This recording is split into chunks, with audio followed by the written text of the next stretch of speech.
Good afternoon, everyone. This is Amy, the Mystic Rose Tarot. We are Sunday, November 22nd, a few minutes past 2:30. And today we are entering, actually as of yesterday, we have entered into the sun sign of Sagittarius. And this episode is to discuss the first decan of this astrological month known as Sagittarius. And this month goes from the 21st to the 22nd or November 20th, depending on the calendar year. And it goes into December 20th, 21st, again, depending on the calendar year.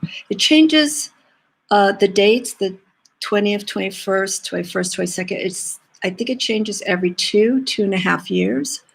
And so for this year, it is the 21st to December 19th, because then on the 20th, we move into Capricorn. So what I was saying is for this episode, I'm going to give a brief overview of the first decan, which will run November 22nd, based on the Unified Esoteric Tarot deck that I've been working with, from November 22nd to December 1st. So decan normally runs around between 7 to 10 days, depending on what system you're using, to base the decan astrologically with the tarot. Golden Dawn has similar, the dates are slightly different by a few days, but with the Unified Esoteric Tarot, what we see here differently is the planet placement in relationship to the sign. Golden Dawn has its own system for the first decan, and this system, I'm going to show you all the cards I'm going to be working with, falls for Jupiter and Sagittarius for this decan of November 22nd to December 1st. And Jupiter is actually at home in Jupiter and Sagittarius for this first decan, because Sagittarius's ruling planet is Jupiter. And Jupiter is all about expansion, adventure.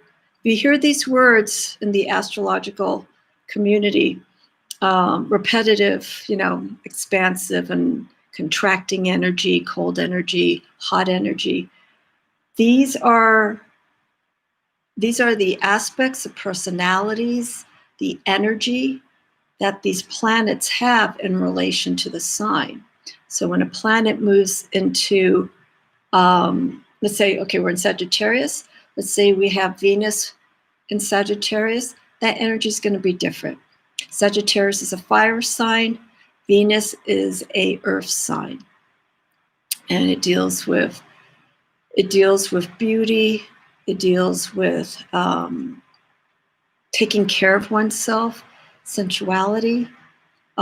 So when those personalities move into a particular sign, the influence of that planet and the characteristics of that sign are going to create an interesting complement or contrast.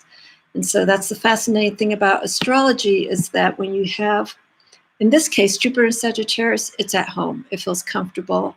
Nothing to, rile up the planet, let alone the sign itself.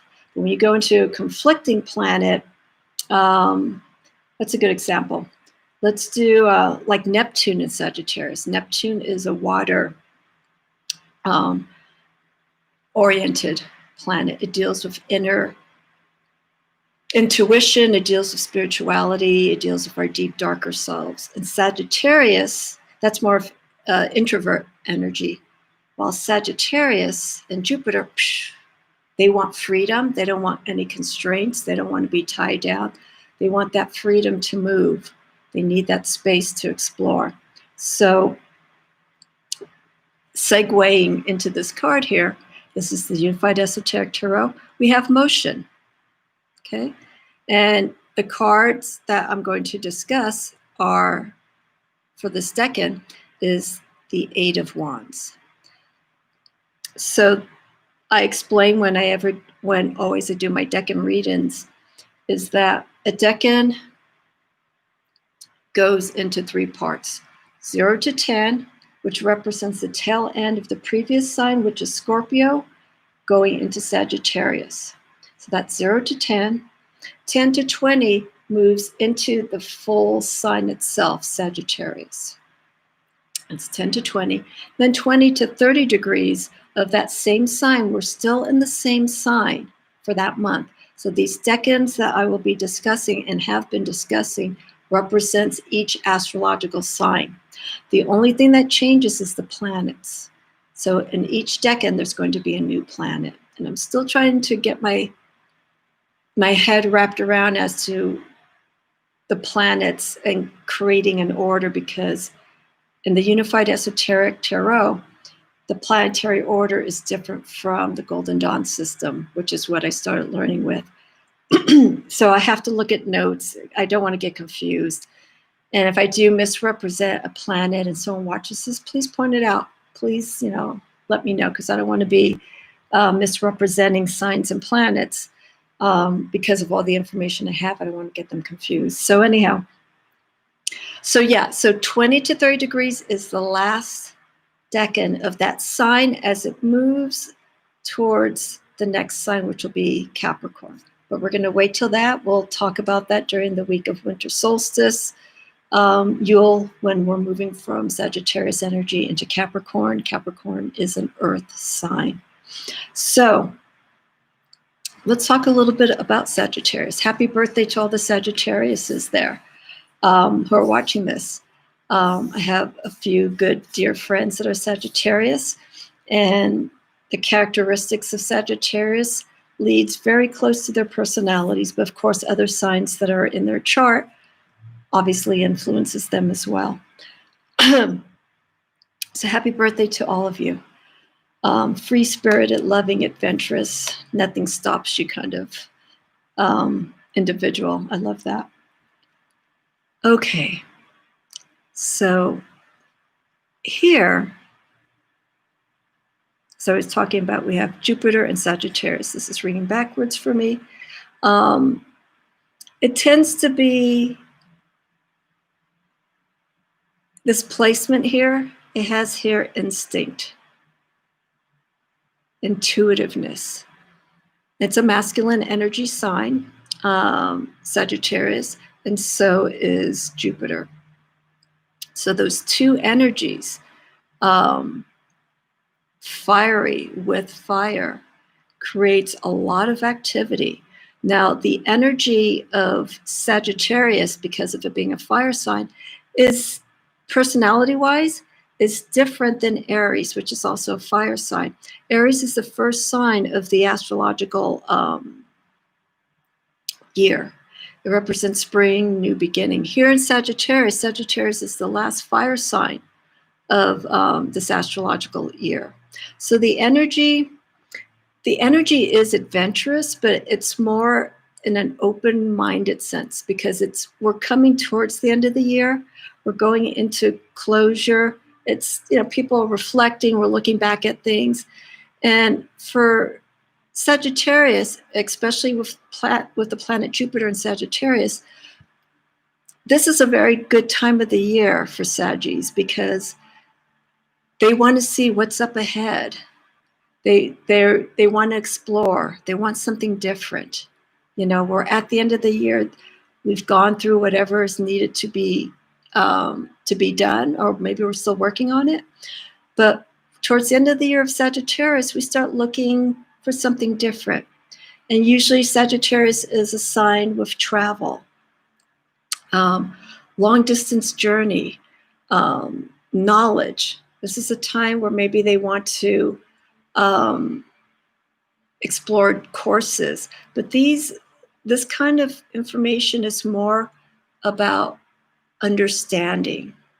It's not doing it for work, even though that's part of it, taking courses that could better prove the skills that you have. But with Sagittarius, they like to explore and challenge themselves, I guess, I almost want to say, and learn something that they've never experienced before.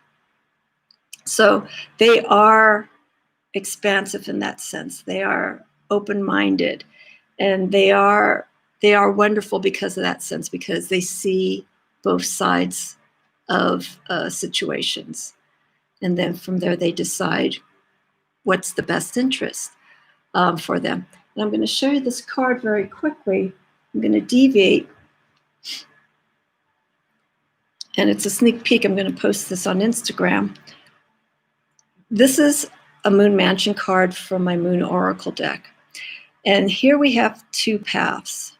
This represents the transition time. And this is actually the first decan, but in the Moon Mansion placement, between Scorpio and Sagittarius. And the planets that we have here is Moon and Jupiter.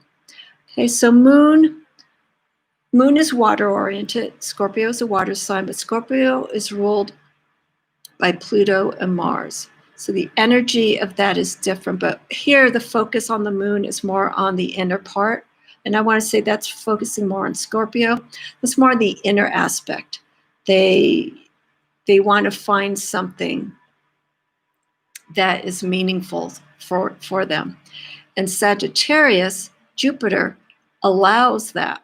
It gives them that free reign. It opens up the roads. We've got two roads here. We have a horse and its rider getting ready to go on the journey. It's really excited. It knows there's something down the road, and that's Sagittarian energy. They know there's something out there and they have to go out and explore it. So this card is related to that transition, finding what's beyond these Black Mountains or in the Black Mountains. What are you going to experience and what you come out of on the other side? So that's the excitement that comes with Sagittarius. And the outcome from this for Scorpio is just that you're finding something that's satisfying. And it really, Scorpio and Sagittarius, they both have passion. Scorpio's passion is, it's not volatile. Some people say it is, but it's not volatile, but it comes from the heart. You know, it means well. So Scorpios are misunderstood because of that. The excitement that Sagittarius has that's different from Scorpio is their excitement of the unknown, which is similar to Scorpio as well. They like the unknown. They're not scared of the dark. They're not scared of, you know, what's in that darkened room or anything like that. The Scorpio and Sagittarius are fearless signs.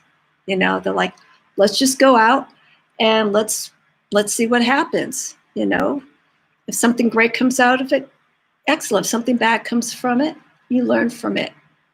You learn the lessons from it and you move on. Hello, Luke Goat. Yes, the Moon Oracle deck is wonderful. And I think it is out of print. So I'm holding on to this copy. There's no reason I'm going to get rid of it. But yeah, it's a wonderful deck. So I want to do the reverse, which is kind of interesting for the Unified Esoteric Tarot. The reverse of motion is experience. And I was trying to figure out how would that be a negative. The creator of this deck created this system in the Unified Esoteric Tarot and in his other decks. He spent like over 20 years creating a system using astrological correspondences, Golden Dawn, Kabbalah, alchemy. And he found something that worked best for him and he created this deck. So because this is a different system, but it encompasses all those aspects, astrology, alchemy, the tarot, we have to learn, or not we, I have to understand the difference. So the reverse of motion is experience.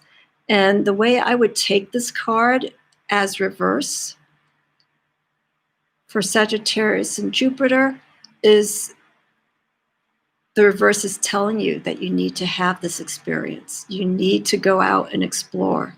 This is already saying what needs to be done. The motion.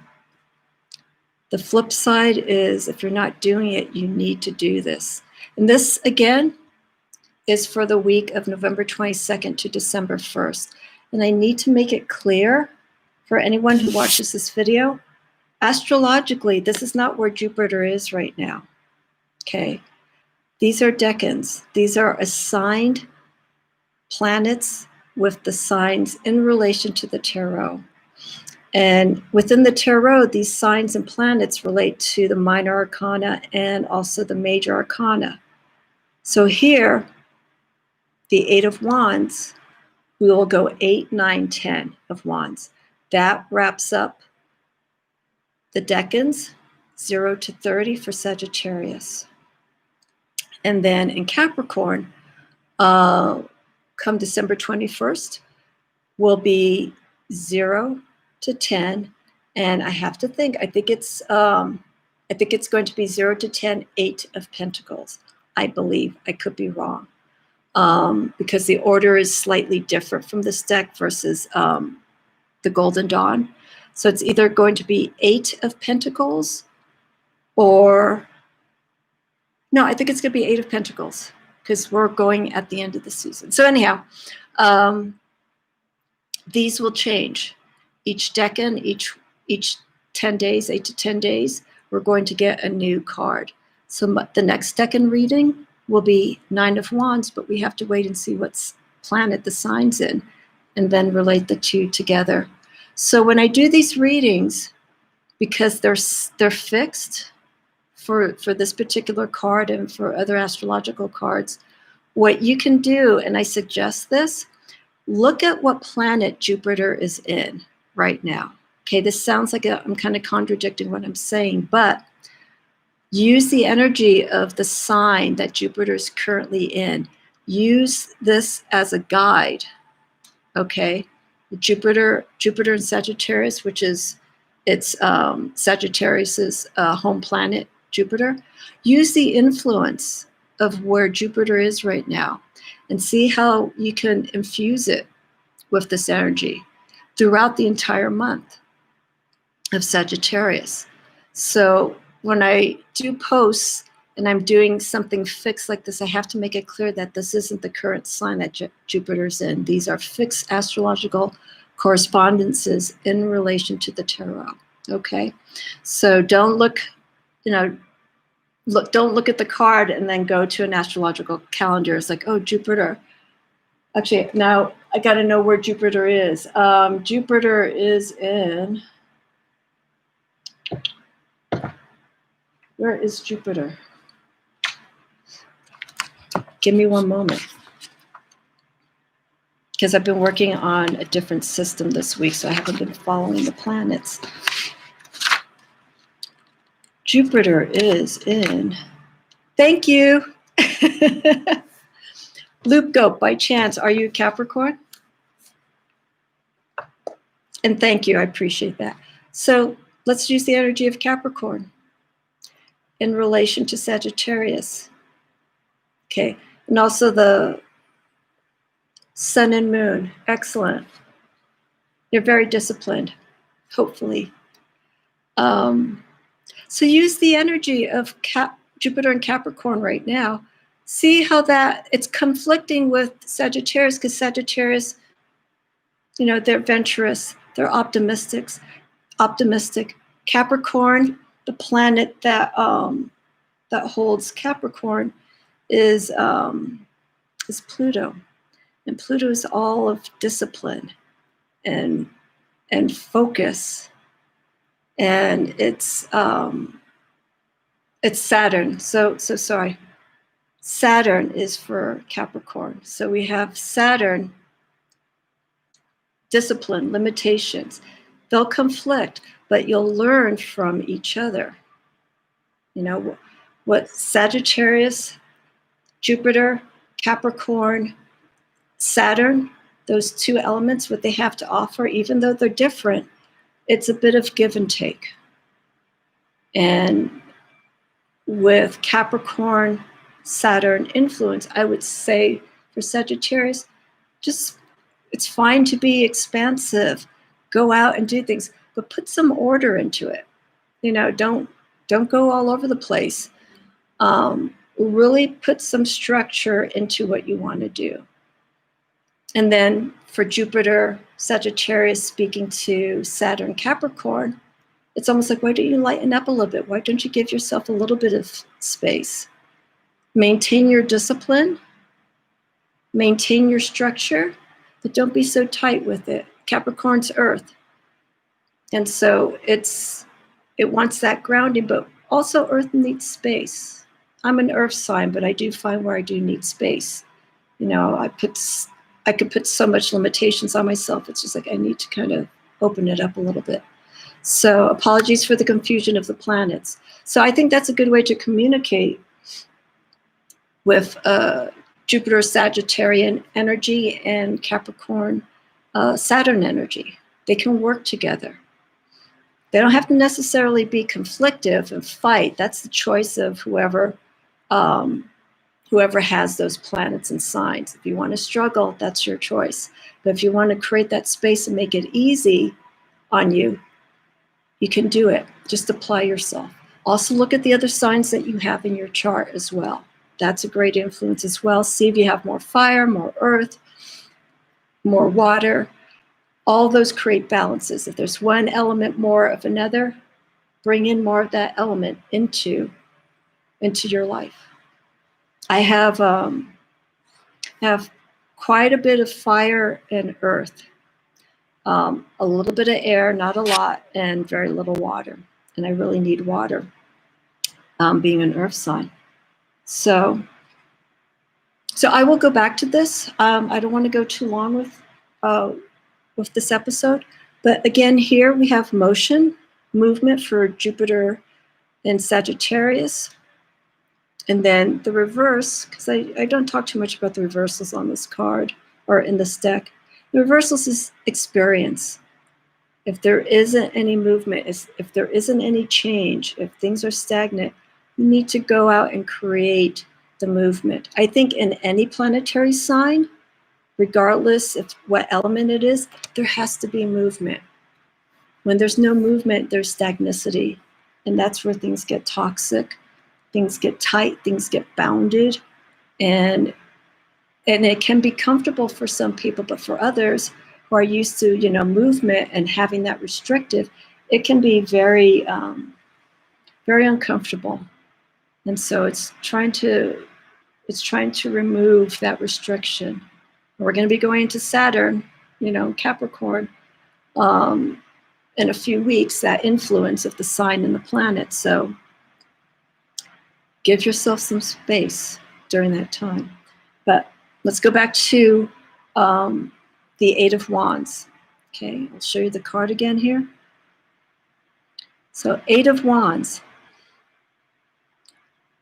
I have two cards here. They're from different decks. What I'm going to do is I'm going to go through it very, very briefly. And I'm looking at my notes that I have here.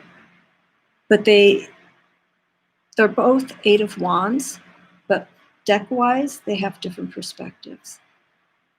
And I chose three, but for this reading, I only did two. I want to show the opposites. So we're going to start very easy. This is from the Forest of Enchantment. Came out about a year ago.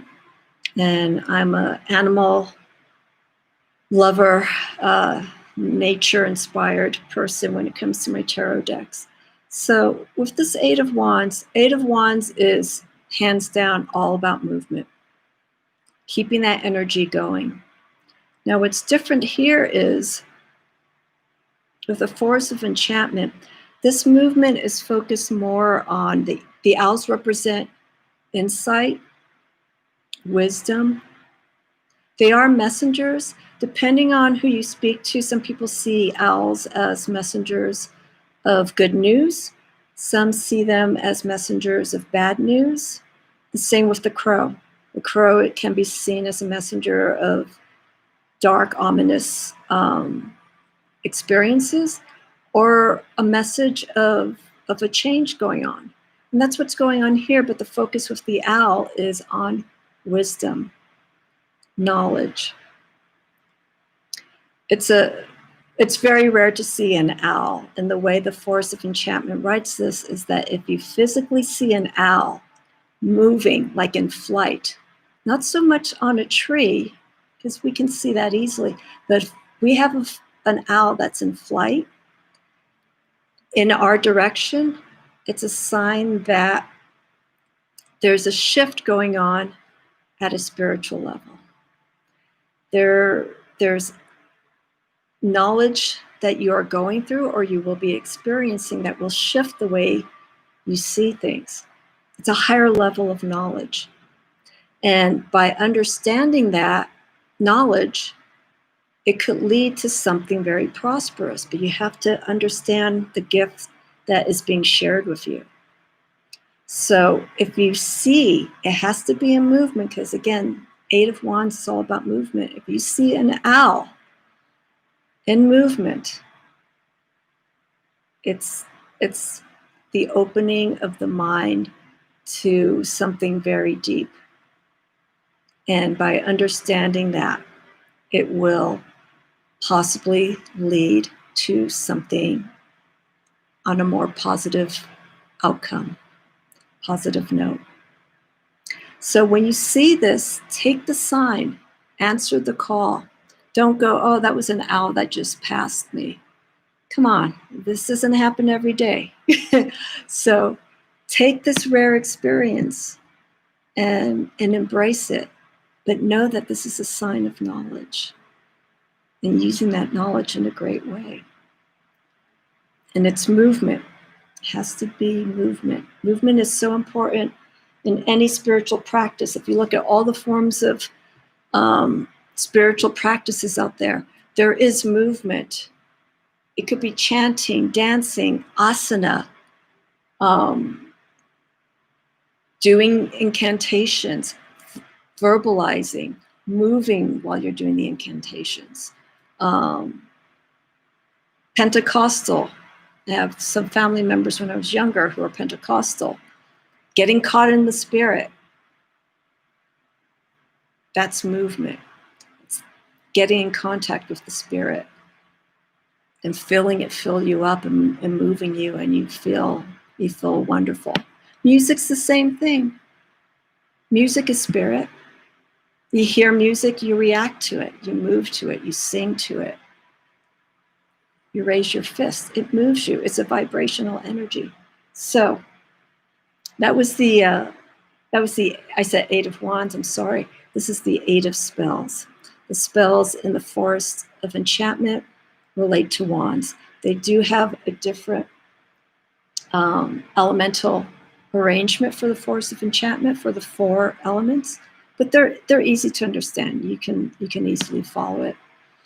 The next card I'm going to show you, it's going to be a little deep.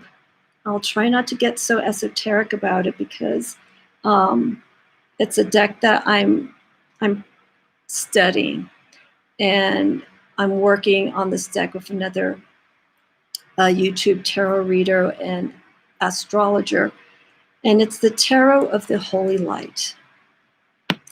And this deck is immense. And this is the 8 of Wands. Now, again, this is a little different from the Unified Esoteric Tarot. Unified Esoteric Tarot has its own system. Here, we see the sun is in Jupiter, but it's at the later part of the Decan for Sagittarius. While here, in the Unified Esoteric Tarot, we see it at the beginning, and it's 0 to 10 degrees, and it's Jupiter and Sagittarius. So there's no right or wrong. You know, this card isn't right and this one's wrong, or this one is right and this one's wrong. These are different systems. These are different perspectives. And so the reason why I'm studying these decks in such a manner is I want to see the different perspectives that the creators had into this deck, so I can maybe further understand why they chose Jupiter and Sagittarius. Why did Christine for Tarot of the Holy Light put this as the last decan, and it's the sun influence. Oops, the sun influence for Sagittarius. But the energy is still the same. It's creating movement. But the way Christine Payne-Teller describes this card and its energy is, this is a card where action needs to be taken. It's immediate. Again, it's movement. But this is something very important. This is crucial if you get this card, or if you want to use this card as an influence. This is crucial because this is a time where you have your last opportunity. This is the only time that you can make these choices, okay? And the sun in Sagittarius, sun is expansive, as I mentioned, adventurous. It can involve taking risks, but that's not a concern for Sagittarius. You need to make a choice, because if you wait, you're going to miss an opportunity and you could be held back from going forward where you need to be. So we see the energy in this card. I'm going to move it up closer. We have the 8 of Swords here.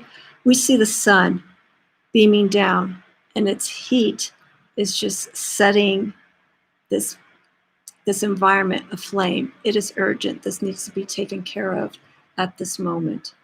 So it's not, you can almost say it's a make or break card, but it's just a card alerting you that any positive or negative results that are in need of being resolved need to be taken care of before the matters get out of hand. So if it's a situation that's going in the positive direction, take care of it. If it's something that's moving in a negative matter, you have to take care of it hands down, because it could grow more, it could grow worse. And also, it's a sudden change. This is coming up unexpectedly. So you have to understand when you get a card like this, where there's an urgency of a choice, urgency of making a quick movement. It's just time to be mindful of what action is being put towards your goals. What action are you not doing that's not allowing you to move forward? Also, consider what the source is. What's causing this sudden shift? You know, it's not like tomorrow the sun's going to come down in the living room and set your table ablaze. But where is this energy? Where's this shift coming from? Where's this influence? This rise, this like, okay, I really got to change something. Where is it coming from? And that's something you have to ask yourself. Also pay attention to every detail when shifts are going on. This is a time where there's a lot of swift movement, so you can be making haphazard choices, which may not be entirely in your best interest. So as these changes are going on, be mindful. Be mindful of the steps that you are making along the way. And make sure that, you know, again, it's a risk, because if it is happening, if these shifts are happening very suddenly, you're not thinking. You have to really take that moment. Remember what I was saying about space? Give a little bit of space. Sagittarius will have a lot of space, but also just, you need that focus. So just take a minute to stop while you're on your journey and making these choices. Just take a minute to really analyze and see what's going on. And, you know, if you don't, especially when it goes to shifting goals, if you're missing details, things are going to be held back. The plans may happen, but they may not happen in the direction that you would like them to have gone. So just slow down. Fire energy is quick. This is something where it needs to be controlled, you know, because the outcome is going to be affected by your actions. So it's very important with the 8 of Wands. Also applying to the wisdom with the Owl card. You don't know when this may happen. And when it happens, take it as a gift, you know, as a sign. It's important to watch the signs that are happening and to acknowledge what could be going on. So just take it very easily. And for Sagittarius overall, they're a mutable sign. They're adaptable, so they can alter to situations. But at the same time, their enthusiasm for change and whatnot can be really overwhelming. And the one thing that we do have to be careful with Sagittarius energy, emotion-wise, is over excess. Too much energy. You're just like, you're going all over the place. And like I was saying for the Tarot of the Holy Light, you may be missing some things that are in front of you that needs to be, brought into the situation. So look at those details while you're going on your journey. Now, I mentioned this is for November 22nd to December 1st. This is going into, in the US, the week of Thanksgiving. I'm in California. Our governor just did a lockdown, but that doesn't seem to be stopping anyone. People are still going on their travels and whatnot. So, but just be mindful. The words that I've discussed here, just be aware of where you're going, your environment. Be around, just be mindful. Just be, just take more care of where you are. But continue on your journey. That's not going to change. Just don't miss things that could be, sending you signs that are right in front of you. And also Jupiter is in the 9th house of expansion. So don't know where everyone's houses are, but if you have Sagittarius in your ninth house, that's obviously a big influence for you.